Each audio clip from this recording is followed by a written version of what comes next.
All right, welcome to The Explainer. Today we're going to tackle one of the trickiest investments out there, buying a multi-unit rental property.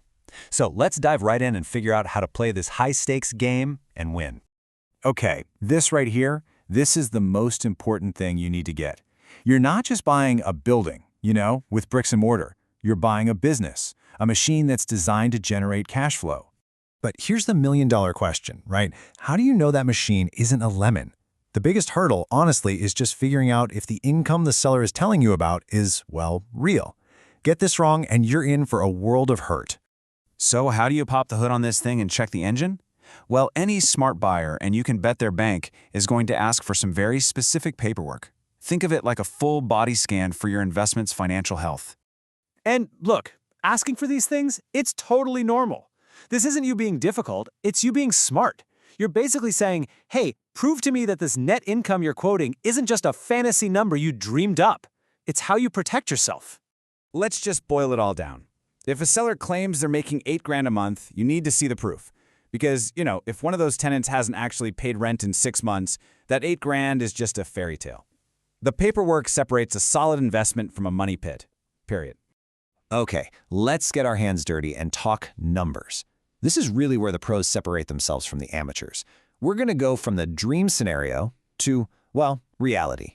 First, you've got what's called potential gross income, or PGI. Super simple. Just take the total monthly rent from all the units and multiply by 12. This is the perfect world number, the dream scenario. Every apartment is rented, everyone pays on time, no problems whatsoever. But of course, the real world doesn't really work that way, does it? Right. So now we have to apply what some folks call the reality tax. Because let's face it, things happen. A unit sits empty for a month between tenants, someone pays late, or worst case, someone just stops paying altogether. You have to account for that. So you take that dream number and you shave off a bit, usually around 5%, to account for that reality check. And what you're left with is the effective gross income, or EGI. Now, this is the number that matters. It's what banks look at, it's what appraisers use, and it's what tells you what you can actually expect to put in your pocket. So how do you protect yourself from, fuzzy math? You can add something called a seller warranty right into your offer. It's basically a legally binding promise from the seller that says, yep, all the numbers and leases I showed you are legit. It adds a serious layer of accountability. It's like saying, if you're not telling the truth, there are consequences.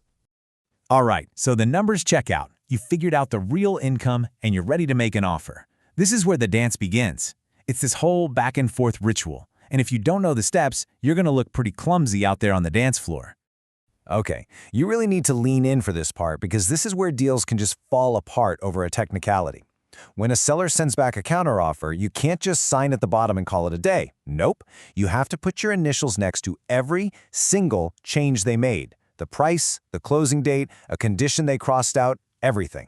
Each initial is like a tiny handshake, confirming you agree to that specific change. Without them, you don't have a valid contract. It's that serious.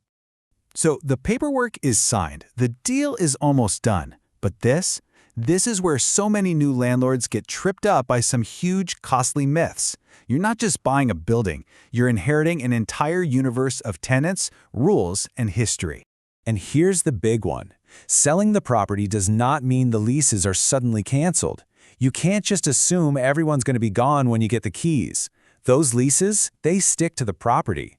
The day you become the owner, you also become the new landlord for every single person already living there.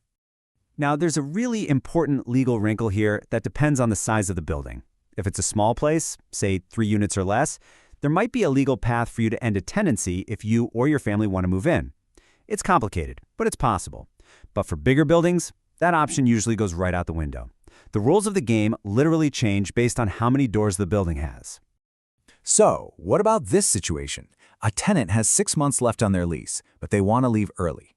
They say, hey, don't worry, my friend wants to take over. Can they just do that? Just swap themselves out?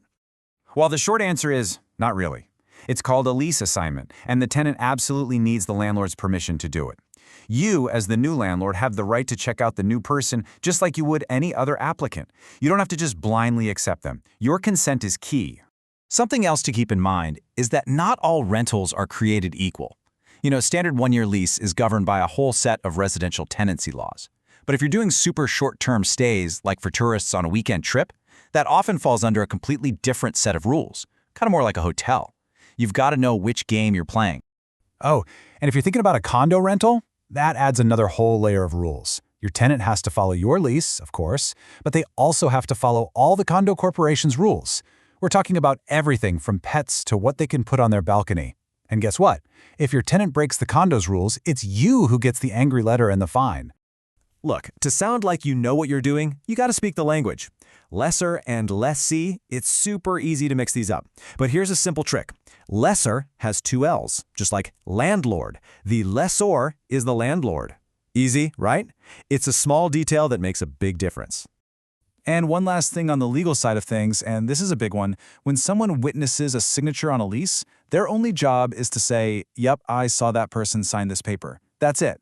They are not saying the person understood what they were signing. So if a tenant ever tries to argue they didn't get the terms, the witness's signature isn't going to help you. Okay, let's wrap this all up. If you walk away with just 3 things today, make it these. 1. Verify, don't just trust. Do the homework on the income. 2. Plan for reality, not the dream. Use that effective gross income number. And 3. Remember, you inherit the tenants. When you buy the building, you get the people inside it too. Look, knowing these rules, the money, the laws, the little traps, that's what takes you from being just a property owner to a real savvy investor. So you've seen the rules. Are you ready to master this universe? Because now you have the field guide.